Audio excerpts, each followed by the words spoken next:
Producido por tupodcast.es.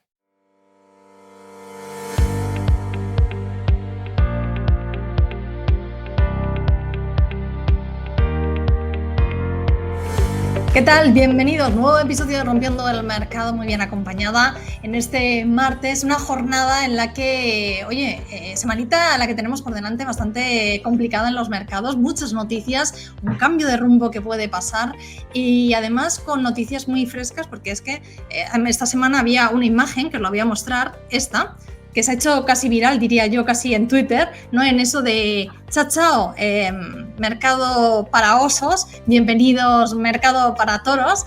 Así que veremos si realmente estamos ante un mercado alcista o no, porque luego también nos encontramos con esta diapositiva, que es ese sentimiento de los inversores en los cuales, claro, sube también ese optimismo. Tanto optimismo, las noticias quiere decir que estamos ante un momento de verdad de cambio de rumbo. Veremos a ver qué pasa, veremos a ver qué opinan también nuestros acompañantes de hoy, que además, repito, Gustavo, que vino hace poco, y damos la bienvenida también a Daniel. ¿Y por qué están ellos dos? Os lo voy a explicar, y es que justo estamos en un cambio posible de rumbo. Precisamente ellos dos, tanto Daniel como Gustavo, fueron de esos analistas que en octubre fueron a contracorriente de la masa diciendo que, oye, que esto de bajar nada, que habíamos tocado mínimos y que el S&P 500, como se ha comprobado en estos 6 meses, bueno, más de 6 meses, 8 meses, pues ha comprobado, ¿no? Que al final ha subido. Así que me gustaría también que ellos nos explicaran cómo dieron con esas claves para ver si eso nos sirve también ahora para averiguar qué es lo que está pasando y por dónde puede ir. Hablaremos, por supuesto, de la Fed, hablaremos de inflación y iremos viendo a ver por dónde van los tiros y dónde se están fijando. Daniel Moody, que es director de mercados de Quantfury y fundador de Bit Finanzas. Daniel, ¿qué tal? Encantada. Gracias. Un abrazo y un abrazo para toda tu audiencia y bueno, gracias por la invitación. Nada, a ti por aceptarla siempre. Y Gustavo Martínez, profesor de finanzas en la Universidad Francisco Marroquín. Gustavo, bienvenido de nuevo. Nada, un placer, de verdad. Y mucho más, no solamente estando contigo, Laura, sino estando con Daniel, con el cual he estado bastante alineado, ¿no? Desde más de un año para acá. Así que, bueno. Y no fácil, ¿eh? Porque precisamente a contracorriente de todo el mundo, así que luego también creo que me expliquéis. No, pero se agradece que entre tanto sensacionalismo, ¿no? Porque yo también lo achaco mucho al sensacionalismo. Tú tienes que pensar, Laura, y perdóname si empezamos ya. No, tranquilo. Que fijaos que los programas de televisión siempre los que más han vendido están relacionados con el morbo, con los accidentes de tráfico, con las desgracias, y eso en bolsa no va a ser una excepción. Y eso es lo que ha pasado en bolsa. A mí me da mucha rabia cuando en Twitter veía, pues una cantidad de gente que buscaba vender ese sensacionalismo a cambio de followers y de generar interacciones que me comía por dentro. Pero ¿sabes por qué? Porque se están cargando, hay mucha gente en Twitter que quiere aprender a invertir, chavales jóvenes y tal, y se cargan la esencia de la inversión con eso, porque realmente no estaban, lo que hacían era dar un mensaje negativo simplemente sin fundamento muchas veces, que no tenía ningún sentido, no sabían lo que era un PER 15, un PER 16, cuando el Standard & Poor's 500 está cotizando barato o no y por qué, y eso a mí, pues bueno, pues esa lucha pues me reconfortaba, ¿no? Y luego veía gente como Daniel que también argumentaba muy bien, de la misma manera que argumentaba yo, porque el Standard & Poor's 500 iba a estar en los niveles en los que estaba hoy. Todo esto sabiendo que el corto plazo, pues tiene un componente de aleatoriedad muy grande y que podíamos habernos equivocado, pero bueno, es que nuestros análisis estaban fundamentados y además éramos contrarian, ¿no? Exactamente. Y no es fácil, ¿no, Daniel? Ir contrarian, ir en contra de la masa. Completamente, no es fácil. Y como estoy de acuerdo mucho con lo que dice Gustavo, es que hay mucha gente que busca ese engagement en Internet y obviamente vender la mala noticia te va a dar mucho más. Yo inclusive lo decía en mis videos en YouTube. Yo decía, yo no vengo aquí a buscar views. Sí, yo sé que si les digo que todo va a caer, voy a tener muchas más vistas, pero es que esto no es lo que va a pasar. Y tú preguntabas, ¿cómo es que llegamos a esas conclusiones? Pero es que son varios aspectos, obviamente, que hay que revisar. Pero uno clave que siempre digo en mis análisis es el mercado se anticipa a los hechos. El mercado no es reaccionario, sino que el mercado es un indicador de futuro. Y obviamente hay unas reacciones a los acontecimientos puntuales, como por ejemplo los cisnes negros que llamamos, que esto puede causar una reacción inmediata en el mercado. El mercado trata de ver qué va a pasar a 12, 18 meses. Y esa visión es la que tratamos nosotros los analistas de empezar a buscarle pistas, ¿no? Y una de las pistas era importante entender que la inflación tenía que caer para que el mercado pudiera encontrar una nueva razón para subir. Y esa caída de la inflación iba a llegar en estos puntos y a diferentes tiempos. Y nosotros veríamos hablando del shelter con Gustavo, por ejemplo, que el shelter es una de las cosas que viene muy relegada en esa inflación, y nosotros veníamos comentando y yo venía puntuando las importancias de las líneas de las ventas, de los precios de las casas en los Estados Unidos, de cómo estaban cayendo las rentas en grandes áreas en los Estados Unidos. Esto iba a verse reflejado en algún punto en el shelter, y recientemente empezamos a ver una caída en la aceleración de esa subida del shelter, 0.8, 0.6, 0.4, y posiblemente en este CPI vamos a tener una caída 0.2 o inclusive podría ponerse en negativo. Entonces, esas son las claves que estábamos revisando, pero importante es que era más fácil decir, hombre, todo va a caer, la inflación es sticky, va a caer pegajosa, porque no estaban haciendo un análisis más profundo de lo que estaba causando la Fed cuando subía las tasas de interés. Lo que pasó con los bancos, por ejemplo, una causa inequívoca de esa fuerza que puso la Fed en el mercado, esa presión que puso la Fed en el mercado. Y una cosa que la gente también pasó por alto, en mi opinión, es que cuando los bancos regionales se empiezan a quebrar, algunos de ellos, pero no todos, y toda esta presión entra a los bancos, ese momento en el que los bancos se ponen más duros para prestar porque tienen un riesgo más alto, por ponerlo de manera coloquial, esto hace un incremento casi de un 1% más de las tasas de interés actuales. Es como si tú subieras las tasas de interés un 1% más. Esa dificultad que tienen los bancos para prestar ahora a las personas van a causar que inclusive menos dinero salga al mercado. Entonces, todo esto influye en que la inflación continúe cayendo con más fuerza. Bueno, luego os preguntaré, ahora te dejo un momento, Gustavo, pero luego os preguntaré porque ha habido una pregunta además sobre un poco lo que estás comentando tú, Daniel.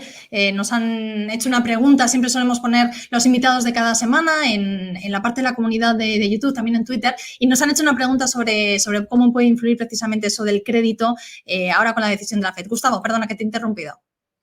No, vamos a la pregunta. Pues yo quería resaltar que es muy importante lo que ha dicho Daniel, de que, a ver, se me ha ido ya, ¿no? Bueno, la cuestión es que el shelter efectivamente era, bueno, yo creo que el análisis que hemos hecho nosotros tampoco ha sido un análisis complejo, lo que pasa es que hemos sido honestos, ¿sabes?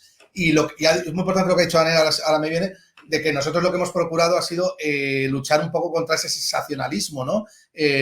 Vamos, yo no veía ninguna razón para que el Standard & Poor's 500 se pusiera unos múltiplos o comprarlo barato, unos múltiplos de 13 o 14, porque me cuesta. Mira, para que el Standard & Poor's 500 lo compres barato, Laura, tiene que estar pasando la mundial. Ya. Y es verdad, o sea, tiene que estar cayendo muy gorda. Y eso no pasa por tener un proceso de inflación que más tarde o más temprano va a corregir con unos tipos al 7% que se están dando las hipotecas en Estados Unidos. No hay inflación que soporte eso. O sea, es que eso es un proceso desinflacionario clarísimo. Pero es que siempre va a haber un relato a favor del sensacionalismo. Ahora mismo hay un relato instalado en el mercado que dice, no, es que son las 7 empresas las que están tirando el Standard & Poor's 500 y eso está haciendo que, bueno, para empezar, punto número 1. Eso es falso porque ahora mismo los materiales y la energía ya están tirando por encima de lo que son las tech. Punto número 2. Vamos a ver, es que esas 7 empresas son las que el ser humano utiliza desde que se levanta hasta que se acuesta. Si te levantas, necesitas llamar por teléfono, coges tu iPhone. Si necesitas hacer un pedido, llamas a Amazon. Si pones la tele, llamas a Netflix.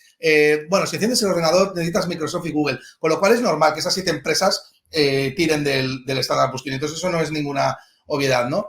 Y eso es lo que yo pretendo. Bueno, pues yo siempre he dado argumentos. Yo siempre he hablado de que el Standard & Poor's 500 estaba cotizando normal. Creo que lo que ha dicho antes Daniel es muy importante también. La economía de mercado siempre se anticipa mucho antes a la economía real. Y cuando la economía real ve problemas, la economía de mercado ya está viendo soluciones y está viendo mercados alcistas. Cuando la economía real va bien, el mercado la economía anticipa mercados bajistas y viceversa. Cuando estás en medio del mogollón de una inflación galopante y tal, lo que está viendo la economía real, la economía financiera, es la recuperación de esa inflación. Ese proceso desinflacionario del que hablaba Daniel, que sí que lo ha visto en el Standard & Poor's 500, que nosotros lo que hemos visto y que Twitter no lo ha visto o no ha querido verlo. O mucho, un componente. Mira, y para argumentar un poquito respecto a lo que estaba diciendo Gustavo, y es que tiene toda la razón en el sentido de que, por ejemplo, cuando estábamos en el 2022 y el Standard & Poor's ¿cae cuánto? 25, 30. Cuando estábamos en esa caída profunda, las empresas estaban dando unos récords de earnings en casi todas las empresas. Es decir, ¿por qué va a caer un 30% si estamos teniendo earnings con all-time highs, con máximos históricos en retorno de earnings?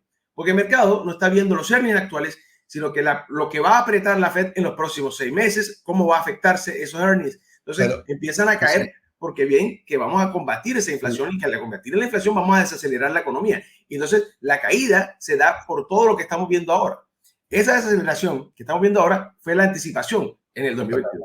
Y ahora que estamos llegando a ese ciclo en el que se acaba esa inflación, en que ya vamos a terminar la inflación, entonces ya el mercado está anticipando la recuperación. Y esa es la diferencia que muchos no ven. Entonces, obviamente, al principio la caída se da por precisamente lo que iba a pasar ahora, que estamos desacelerados. Pero ahora estamos viendo en los recortes de las tasas de interés que van a llegar seguramente. Y bueno, ya hablaremos un poquito más de eso, pero en fin, el mercado está viendo esa parte.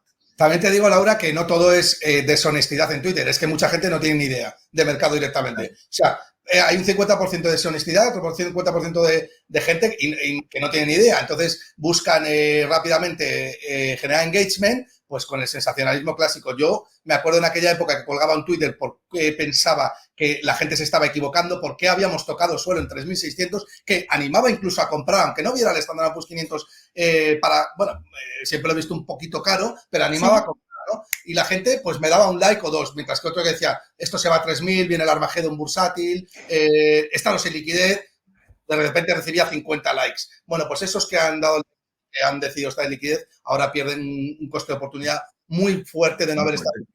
Cuando yo era el que, argumentaba bien, pero no recibía likes ni quería hacerlo, ¿no? Exacto, y el engage es más difícil cuando estás contracorriente. Y obviamente que la gente, el fatalismo es, vende en Twitter y vende en todo lado, como decías Gustavo al principio, es que tú ves las noticias, ves CNN, ves cualquier canal que veas, Fox, y entre más explosiones, más catástrofes, más se vea el maluco, pues más rating tiene.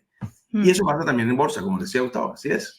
Vale, entonces ahora que estamos viendo lo contrario, porque ahora es todo optimismo, lo hemos visto en la gráfica esa de sentimiento del mercado, cómo va creciendo el optimismo, hemos visto ese adiós, ¿no? Que ya estábamos viendo también en todos los lados, a los osos, ¿no? Bienvenido a los toros. Ahora vosotros, ¿qué pensáis?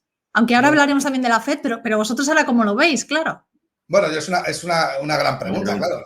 Yo soy contraria por naturaleza, con lo cual, si la gente se empieza a poner alcista, yo empezaré a indagar porque creo que puede haber una corrección, ¿no? O sea, está claro que estamos mucho peor en términos de precio que hace un año, y ya no te cuento que hace 2. Es decir, Europa está en máximos históricos, Estados Unidos se va otra vez a máximos, ya el PER de Estados Unidos empieza a estar a un múltiplo de 23 ahora, o 18 o 19 del año que viene, que es lo que está recogiendo el Standard & Poor's 500, Europa igual. Bueno, pues puede ser el momento de buscar o explorar otras opciones diferentes a los índices, ¿no? Sí, estoy un poco de acuerdo ahí con Gustavo. Aunque el tiempo va a ser aquí, la cuestión va a ser el timing, ¿no? Porque yo creo que posiblemente todavía tenemos un pequeño más de espacio para la subida, pero después de eso seguramente vamos a tener una corrección, estoy de acuerdo. Creo que esta semana con la decisión de la Fed de frenar las tasas de interés y posiblemente mañana vamos a tener una inflación que caiga al 4.1%, cayendo el 0.9% del mes pasado y posiblemente menos, porque se espera mensual 0.2%, ahí podría inclusive haber sorpresa. Si hay sorpresa, creo que vamos a tener un movimiento más alcista, podríamos llegar hasta los 4.500, lo hemos hablado, inclusive creo que Gustavo también está por ahí. Pero una vez lleguemos a esas zonas, el growth va a verse complicado. Y la energía, que yo creo que también está bastante apaleada en este momento y que va a seguir continuar así, en mi opinión, por algunos meses más, cuando la Fed empiece a recortar, creo que ahí las cosas van a cambiar. Y ahí es cuando posiblemente el growth va a empezar a perder valor, a mi opinión. Creo que ahí es cuando empezamos a ver la corrección. Y creo que la energía ahí podría ponerse otra vez interesante nuevamente, porque ahí empieza a entrar nuevamente dinero más fácil al mercado, donde vamos a ver más demanda industrial, más demanda que pueda hacer que la energía crezca. Yo de verdad, yo te digo una cosa, Laura, yo creo que me he tragado un Daniel o algo, porque es impecable. O sea, el análisis de Daniel es impecable y además es que coincido 100% con él. Yo también pienso que es el momento del value investing, por lo que ha explicado él. Pienso que cuando realmente, o sea, lo que hay que empezar a prepararse es para una situación normalizada de tipos de interés que ya no van a ser los que hemos tenido los 10 años anteriores, sino que además digamos que Estados Unidos y Europa y el mundo se está preparando para objetivos de inflación más altos porque necesitan refinanciar esa deuda masiva que tienen y eso va a favorecer al value investing a empresas industriales, como bien apunta Daniel. Entonces, bueno, yo creo que muy bien lo que dice él también cuando dice que no hay que olvidar, Laura, que el mercado está continuamente descontando expectativas, ¿no? Sí. ¿Y qué es lo que puede pasar ahora en los próximos días del mercado? Bueno, pues que algo que no esté descontado, el mercado trate de incorporarlo rápidamente a los precios. ¿Qué está descontando ahora el mercado? Está descontando una pausa pasado mañana, está descontando desinflación y está descontando que probablemente la Reserva Federal ya empiece a bajar tipos este año, ¿no? Bueno, pues si todo sigue su curso y el mercado asimila bien ese guión, lo normal es que haya un cap o un techo o una resistencia. No me gusta mucho hablar de análisis técnico, pero bueno, hay un techo de los 4.500 puntos, con lo cual, a partir de ahí, el mercado va a necesitar un catalizador nuevo para poder subir, que probablemente venga por el lado de los beneficios empresariales, por una economía más boyante, porque tiren los emergentes, etcétera, etcétera. Pero ahora mismo eso es lo que yo veo, ¿no? Yo a partir de ahí me parecería muy arriesgado, desde el punto de vista del binomio riesgo-rentabilidad, meterse en el Standard & Poor's 500 en los 4.400, 4.500, porque es muy... vas a por un euro contra 2 o 3 que puedes perder, ¿no? Claro. O sea, que vosotros pensáis que en la reunión de este miércoles de la FED lo que va a haber es una pausa, los dos. Sí, Yo sí. ¿no? Ya, y el mercado también está descontando. Bueno, y el mercado, sí. 85% creo que está ahora mismo. Creo que ya no hay duda en el mercado ahora mismo que pausan. La estrategia de la FED es clarísima. Pausa, dejar respirar tal, y en julio vamos a ver si subimos 25 puntos básicos más. Yo además es que me he mojado más todavía. Yo no solamente he dicho que esperaba una pausa, sino que además espero una pausa y espero que la FED no vaya a volver a subir tipos de interés más. Bueno, ahí que me decía que se había traído un Daniel, bueno, me trae gustado porque yo coincido perfectamente con eso. Yo no creo que vaya a haber más subida de tasa de interés, sería una locura. Y es que no la veo por ningún lado. Ya la inflación está lista. Está remitiendo. Sí. No se va a meter en líos. Dejadme mostrar una gráfica, ya que estáis los dos, porque esto es lo que esperan de cara a julio. O sea, de cara a julio sí que esperan una nueva subida de tipos. Es verdad que ahora en junio... Lo que pasa es que mañana, aquí donde está el detalle, mañana el CPI te va a dar la pista más grande para esto. Sí. Ahí es donde cambia todo. Esa gráfica mañana la vas a ver completamente distinta si hay una sorpresa en el CPI o si hay algo diferente en el CPI. Pero fíjate una cosa, Laura, esa gráfica que has puesto, decía la ponemos. Que esa misma gráfica hace 3 semanas decía que en junio iban a subir 25 puntos básicos. Sí, es verdad. A un 80%, a un 80% de probabilidad. O sea, esta gráfica te decía que en junio, que pasado mañana iban a subir 25 puntos básicos a un 80% de probabilidad. Y ahora te dice lo contrario. O sea, esto va variando, ¿no? Es muy variable, muy cambiante. Y mañana es muy decisivo. Y sobre todo cuando vayamos a desgranar un poco ese CPI, el reporte. Yo sigo mucho el reporte del CPI, me gusta mucho esa parte porque ahí es donde creo yo está la clave de todo este mercado. Y la comida, por ejemplo, lleva 0% las últimas 2 lecturas en los Estados Unidos. 0%, las últimas 2 lecturas. Eso es fundamental para el mercado. Y la energía el mes pasado tuvo un pequeño empuje porque recortaron la producción, la PEP, y le dieron ese empuje. Este mes pasado, el de mayo, hemos visto que el petróleo estuvo por debajo de $75 todo el tiempo. Yo he sido muy enfático en que la energía va a recoger un rol importante en esta lectura del CPI. Y creo que mañana es donde vamos a ver que se puede mover la cosa, es en la energía. Y si la energía sale y nos da un respiro con el cheddar, ya que viene en tendencia a que posiblemente salga más bajo que la última lectura, al menos en la subida, va a estar interesante, pero creo que ahí le va a dar pie a la gente para decir que quizás no la suben en la de julio. Hablabais la de junio, aquí la tengo, porque es verdad que la última, en esta sí que esperaban una pausa, casi por encima, casi el 80% esperaban una pausa, pero es cierto lo que decís, es que a mí me pasa, según a quien leas, según a quien veas, por eso hay que ver tanto, por eso hay que leer tanto, porque cambian los datos que uno ahora mismo, por eso mis dudas del principio, y mostraba esa imagen, y yo, estamos ahora en un mercado alcista, se van a dar paso los toros. Ahora mismo yo creo que la gente también está muy liada en ese sentido. ¿Los datos macro tampoco acompañan? Bueno, al margen de que el corto plazo tiene mucho de dopamina, de juego, bueno, pues a todos nos gusta jugar a esto y además genera contenido, es bueno y genera mucha liquidez en el mercado. La especulación es altamente necesaria, ¿no?, para que se formen bien los precios. Pero es cierto que el corto plazo pues es lo que es, ¿no? Pero yo lo que te quiero decir es que lo importante es que cada uno tenga su propio juicio de valor y que este juicio de valor esté fundamentado, pues tenga un análisis fundamental detrás, esté pensado y luego a partir de ahí pues leas otras opiniones, para no tener el clásico sesgo de confirmación, no caer en ese error. Leas por qué un mercado bajista, pero si te das cuenta, la gran mayoría, o sea, yo acierto mucho leyendo la opinión contraria. Cuando veo que la opinión contraria no está bien fundamentada, fundamento más la mía, ¿no? Y digo, bueno, pues yo creo que casi seguro, con un 80% de probabilidad no me equivoco. Pero los mercados son eso, probabilidades en distintos escenarios. Y entonces, cuando uno analiza una empresa, o analiza el precio de una vivienda, analiza el precio de lo que sea, tiene que ponerse siempre en distintos escenarios, porque alcanzar un precio objetivo es imposible, ¿no?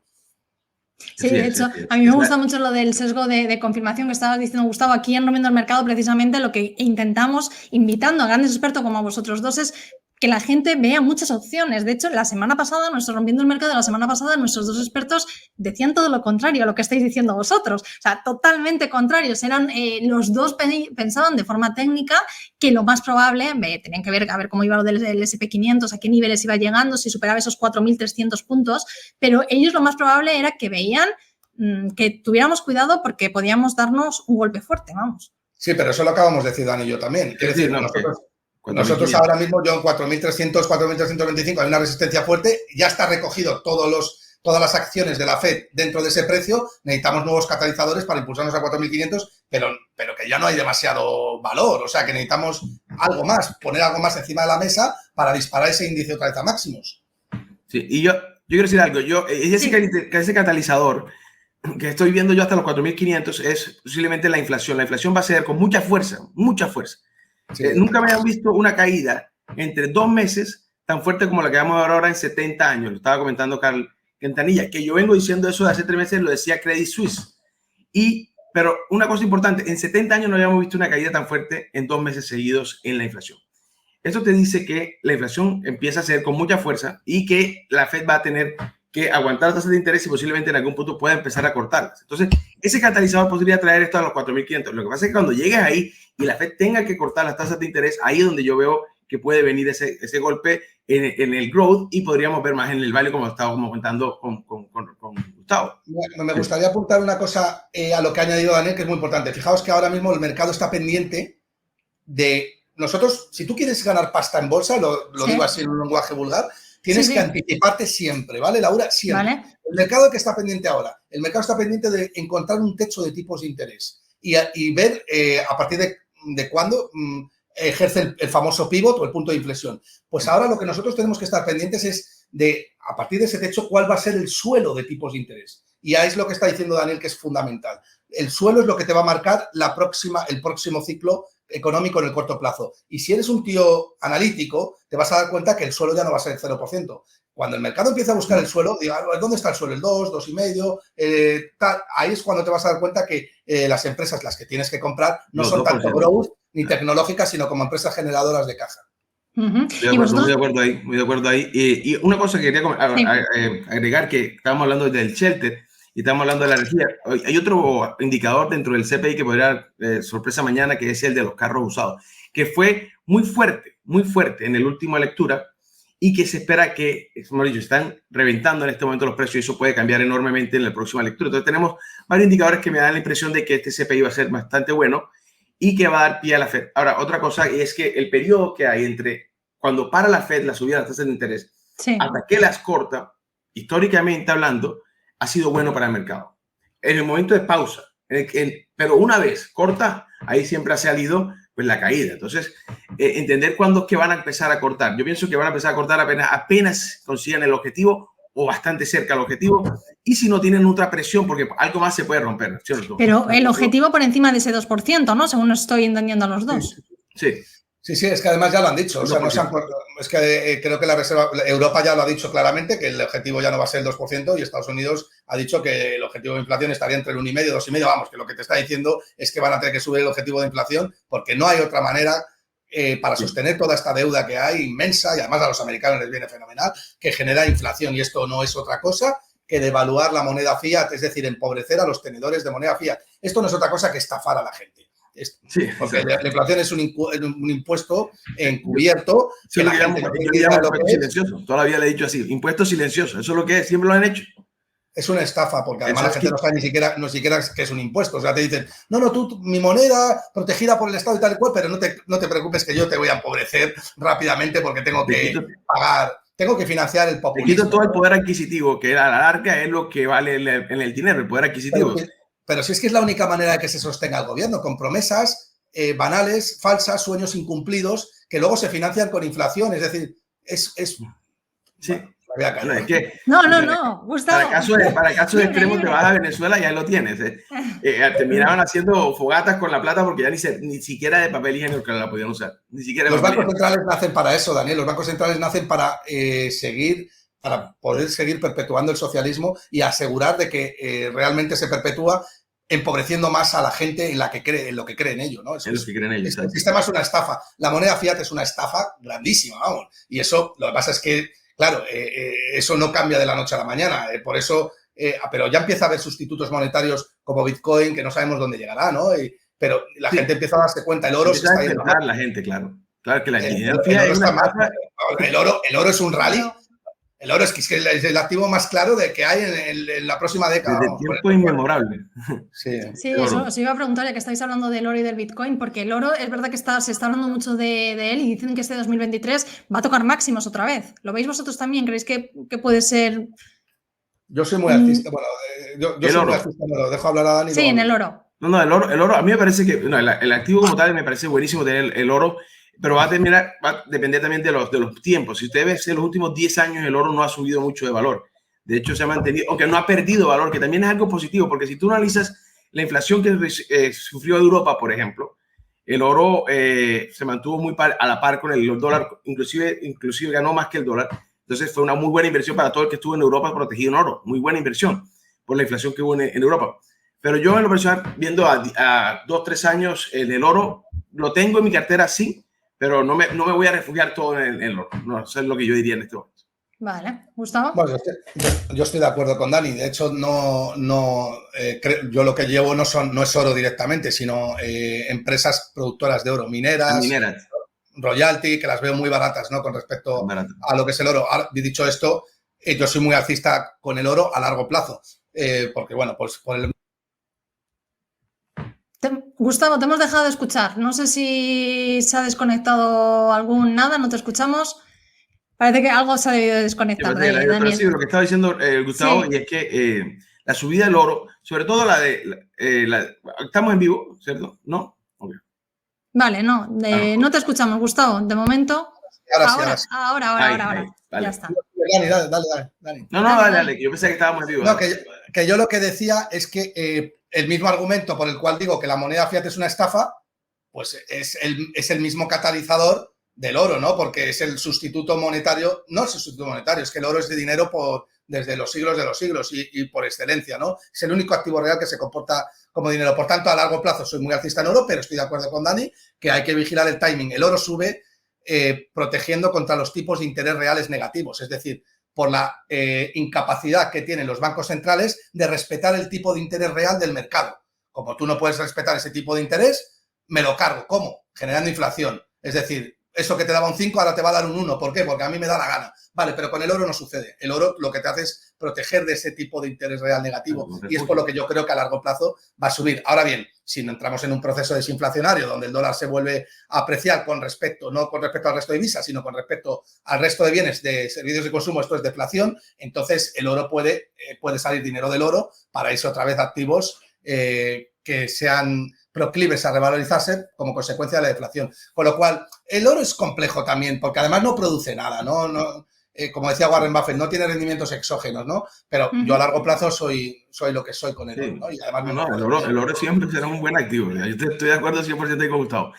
Y tenerlo en la cartera vale, y hay momentos en los que refugiarse en el oro es buenísimo, o sea, que resulta muy bien a mucha gente, y yo lo he hecho varias veces y la verdad con mucho éxito. Entonces, sin duda, recomendar el oro en la cartera es fundamental.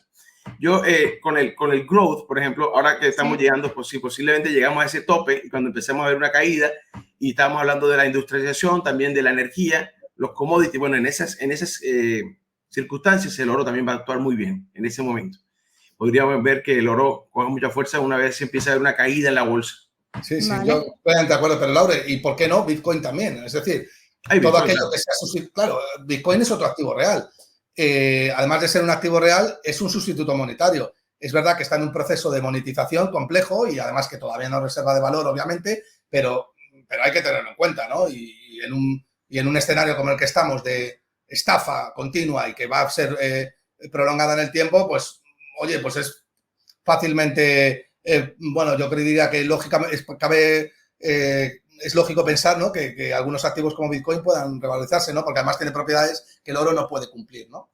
De eso, una de las cosas más interesantes de Bitcoin es las propiedades que tiene que supera en algunas medidas al oro en ese sentido, y la escasez que es neta, es decir, sabemos que son 21 millones. En el oro, mañana encuentran otra mina y viene, o sea, Bitcoin tiene una propiedad diferente. Ahora, el oro sigue siendo valioso. Lo que digo es que Bitcoin podría ser, en ese sentido, también una muy buena inversión para las personas que están queriendo refugiarse de algún mercado así. Yo tengo Bitcoin, o sea, yo empecé hablando mucho de Bitcoin en mi canal y siempre lo he puesto como algo que valoro mucho como inversión por esa misma razón de que puedes manejarlo, puedes transportarlo fácilmente, puedes hacer una transferencia rápida, el oro pesa, es decir, tiene algunas ventajas del oro a pesar de que se comporta muy parecido. Yo le digo, le dicen el oro 2.0, ¿no? Por alguna razón. Yo sufrí una metamorfosis con el Bitcoin, Laura, pues yo al principio no era escéptico y luego me di cuenta que estaba hay mucha gente escéptica con el Bitcoin. Me encuentro... Bueno, yo ya he pasado ese periodo. Yo ahora no soy escéptico, yo ahora soy creyente. Pero me ha costado, tuve que reflexionar, ¿no? Sí, lo que pasa es que también es muy... cuando empezó y la tecnología muy compleja, yo pienso que para que Bitcoin llegue a las masas, cuando de verdad se dé esa adopción, vamos a necesitar que busquemos alternativas o formas para hacerlo más fácil de utilizar en el mercado en general, no a nivel de análisis fundamental de Bitcoin como algo positivo en una inversión, sino para la adopción masiva, digo. Necesitamos que se haga un poco más fácil lo de las billeteras y esto, y guardarlo, transportarlo, pasarlo.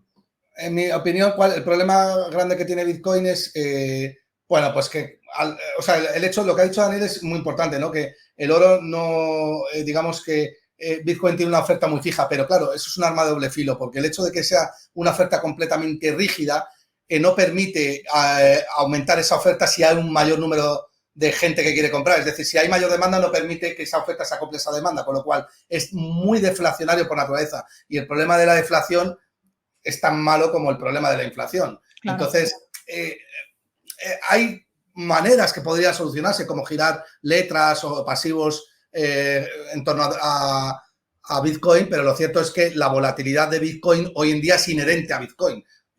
Porque si tú coges, si aumenta mucho la demanda de un activo, pero aumenta su oferta, el precio no sube. Pero si aumenta mucho la demanda de un activo y la oferta queda rígida, el precio se dispara. Y eso o cae. Eso es volatilidad, ¿no? Y eso es un problema si tú quieres convertirte como reserva de valor. La reserva de valor no puede ser volátil, tiene que ser una volatilidad flat o plana, ¿no?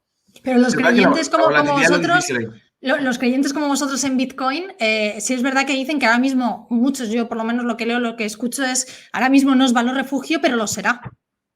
Puede ser. Lo puede ser, sí. Yo también estoy aquí, lo puede ser. Lo que pasa es que ahora mismo no lo es y actúa más como una tecnológica. Hay mucha incertidumbre alrededor de la industria. Vemos lo que está pasando con Binance, vemos lo que está pasando con Coinbase. La gente se asusta. No tiene nada que ver con Bitcoin. No tiene nada que ver con Bitcoin.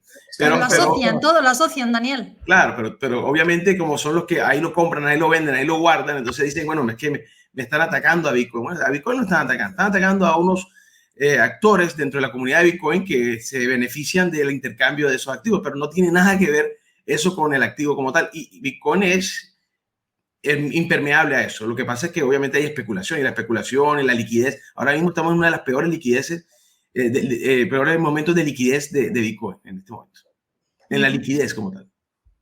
Pero hay una cosa muy importante. Sí. Perdón, Laura. No, sí que sí. Hay una cosa a la que yo me he fijado muy bien y yo pensé, bueno, ha dicho una cosa, Daniel, que es muy importante, ¿no? Y que hay una correlación, bueno, que Bitcoin es un activo tecnológico, es cierto. La correlación que tiene Bitcoin con el Nasdaq es brutal, o sea, del 60 al 70%. De hecho, cuando ha habido miedo en el mercado, Bitcoin no ha actuado como activo refugio, sino que ha actuado como activo de riesgo y ha caído junto con el resto de activos de riesgo, y lo que ha subido ha sido el oro, que es el auténtico refugio, ¿no? Y el dólar, que también es un auténtico refugio. Dicho esto, Bitcoin creo que podría convertirse en un activo refugio, pero necesita pasar por todas las etapas que el mercado le está poniendo y todas las pruebas, ¿no? Y es algo que podremos ver con el tiempo. Ahora bien, hay una prueba que ha superado, en mi opinión, que ha sido el gran embate de la FED. Ten en cuenta que la Reserva Federal ha subido tipos de interés como jamás había subido en la historia. Y eso es un fortalecimiento del dólar increíble. El dólar se ha ido a máximos históricos con respecto al resto de divisas del mundo.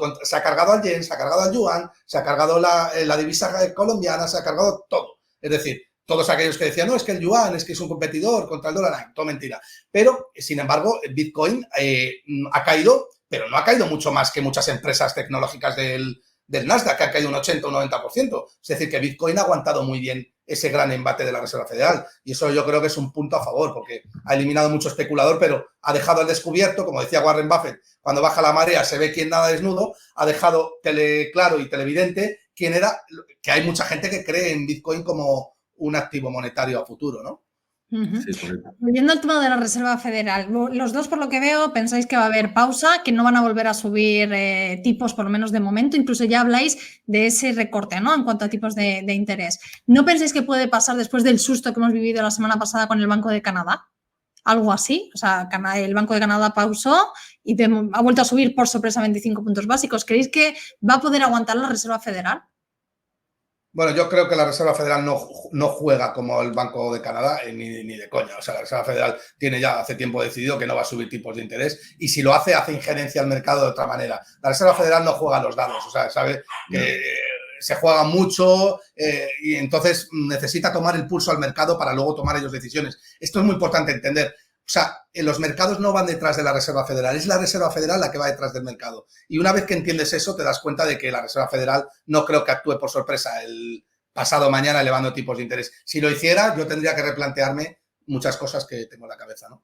Yo estoy de acuerdo ahí, yo no creo que van a subirlo y lo del Banco de Canadá, así que ellos juegan a otra historia. Y aquí se juegan mucho, como dice Gustavo, y además que juegan no solo aquí en Estados Unidos, juegan, lo que hagan aquí se repercute en todos lados. Si ellos entienden eso, afectaría mucho a la economía. Y es que no tienen razón tampoco. En mi opinión, no tienen razón para subirlo. Subir 0.25%, en mi opinión, no hace nada realmente a la inflación. O sea, no ayuda en nada a la inflación. Y lo único que haría es crear un pánico terrible, más salida de dinero de los bancos regionales, seguir rompiendo lo que está muy frágil. Es decir, el mercado se ha anticipado clarísimamente a lo que va a ser el pasado mañana. El mercado ya ha dicho hace tiempo que no van a subir tipos de interés. No va a subir. O sea, pero sí dudan en julio. Pero de cara a julio sí que hay dudas otra vez de que pueda subir. A ver, en julio tienen hecho porque lo miden obviamente desde antes y se mantiene así hasta que vayan a pensar en ese. Entonces yo lo que digo es que revisemos ese en 2 días por una razón, porque yo te aseguro que va a haber movimientos fuertes en esa gráfica. Se van a ver qué pasa. Primero, si la sube o no, que obviamente que por más de que lo descuenten hay que esperar a que pase.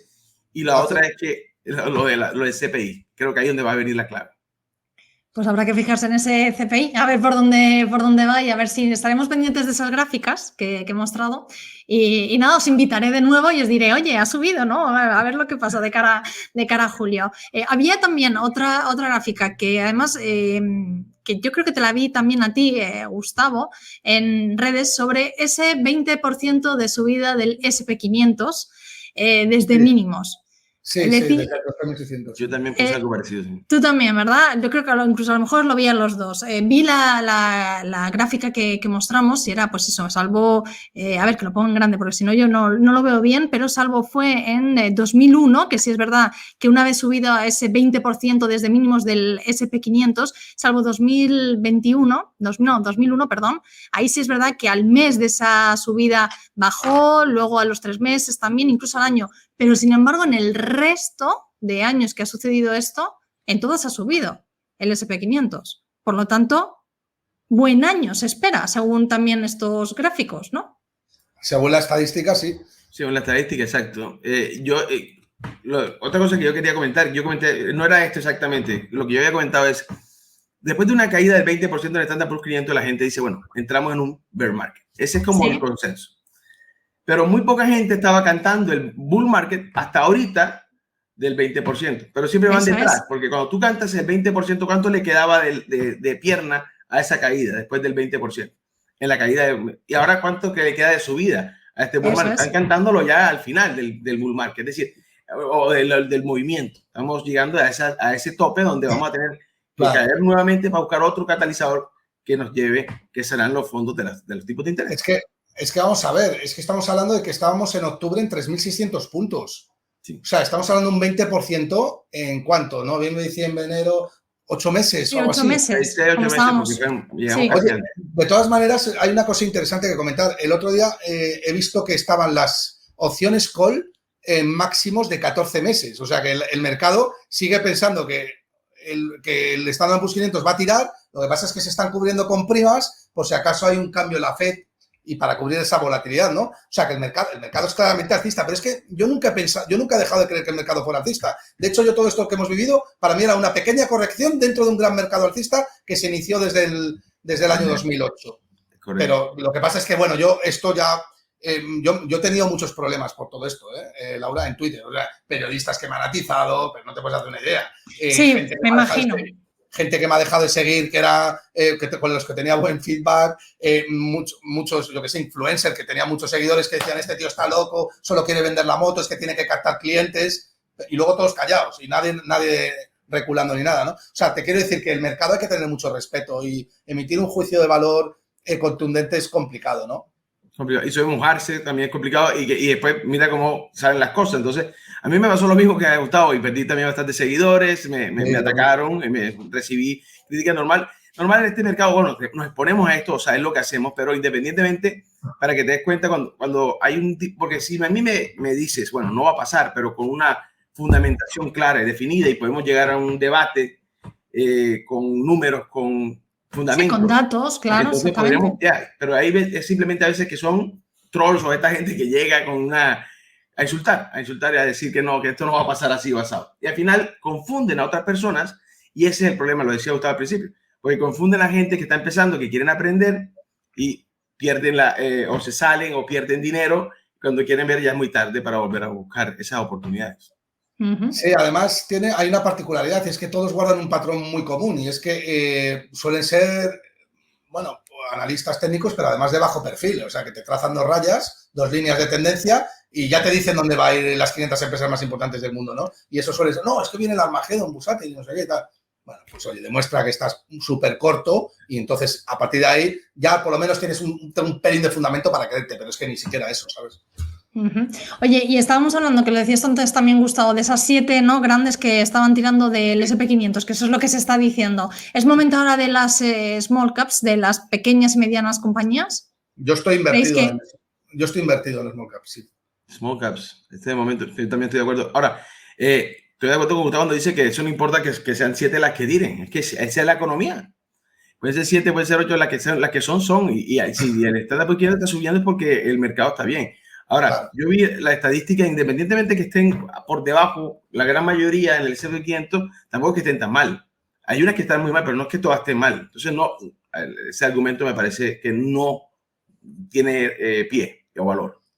A ver, siempre hay que intentar fijarse, Laura, en lo que más penalizado está por el ciclo y en económico. lo que menos ruido hace, que también claro, están diciendo los antes, ¿no? Lo que nadie quiere, lo más aburrido, lo que más penalizado está. Si quieres hallar valor, te tienes que ir ahí. O sea, ahora mismo, ¿qué es lo que más penalizado está? Pues las small caps, las mineras de oro, pues aunque cada vez menos, pero estaban, ¿no? Hace un poco, en el año 2022 finales, que estaba Europa, el sector industrial muy penalizado, Europa muy penalizado, ahora se ha ido a máximos históricos. Hace 3 años que estaba muy penalizado el petróleo, las empresas de petróleo multiplicaron por 2, por 3. Si te vas al Standard & Poor's 500, no pretendas obtener un 30% ahora de aquí a final de año. Exacto. ¿Y dónde os estáis fijando vosotros ahora, ya para ir terminando?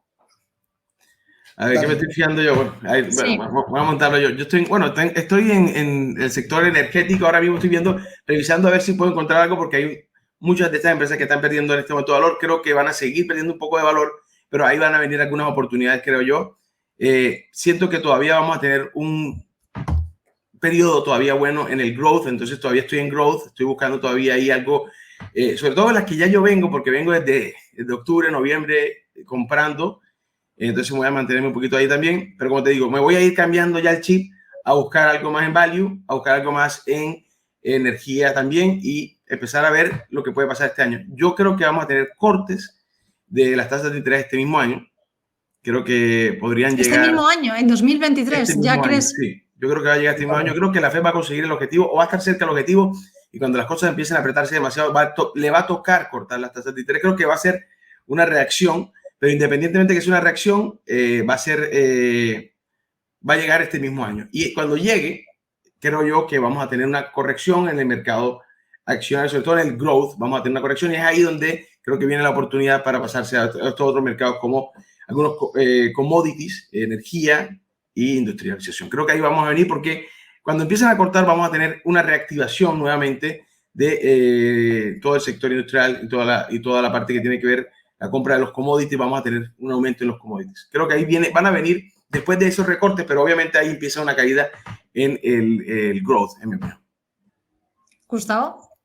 Yo también opino igual que Daniel. Ya lo he dicho, ¿no? Yo creo, a mí lo que más me gusta ahora mismo, creo que en Inglaterra el sector consumo está muy penalizado por la inflación. Creo que hay empresas que están tiradas de precio. Aquí en Europa queda algo del sector industrial, como papeleras y eso, que todavía la gente pues, no se ha fijado mucho en ellas, y en las small caps, que también vienen de una penalización fuerte. Y, por supuesto, era el año del growth clarísimo. Era un rebote, más claro que el agua, el del Nasdaq. Por las mismas circunstancias por las cuales el Nasdaq había caído, era el momento de comprarlo. El 1 de enero, por las mismas circunstancias por las cuales iba a subir, ¿no? Que no era otra cosa que la sensibilidad que tiene el corto plazo a las decisiones de tipos de interés, que es lo que ha hecho moverse el mercado estos últimos meses. Yo esperaba este rally de enero, lo esperábamos en diciembre. Yo no sé si te acuerdas. Y que no se da porque Powell sale a decir una barbaridad. Ahí me acuerdo yo, super hawkish, y se termina dando en enero ese rally. Muy bueno. Bueno, pues nada, estaremos pendientes. Os invitaremos otra vez aquí a Rompiendo el Mercado a ver qué es lo que va pasando con esos recortes, esos posibles subidas. Veremos qué hace la Fed. Veremos también ese dato de inflación tan importante que nos ha dicho, bueno, los dos no lo habéis dicho, de cara a esa decisión de la Reserva Federal. Daniel Moody y Gustavo Martínez. Ha sido un placer. Vamos a ver ese contrarian, como decís, a ver qué es lo que pasa. Y también, yo os doy la enhorabuena porque no es fácil, como los dos lo estáis diciendo aquí, ir a contracorriente, sobre todo teniendo claro vuestros pensamientos. O sea, realmente vosotros tenéis clara vuestra estrategia, la defendéis con datos. Nos podemos equivocar porque todos nos podemos equivocar, pero es cierto que mostrarlo no es fácil, mostrarlo no es nada fácil, así que nada, pues eso, mucha fuerza, que muchas veces también es necesaria, ¿no? Y nada, os esperamos de nuevo aquí en Rompiendo el Mercado. Gracias. Gracias a ti, un abrazo. Gracias por la invitación. Gracias, Laura. Gracias, Daniel. Gracias, Gustavo. Abrazo. Producido por tupodcast.es.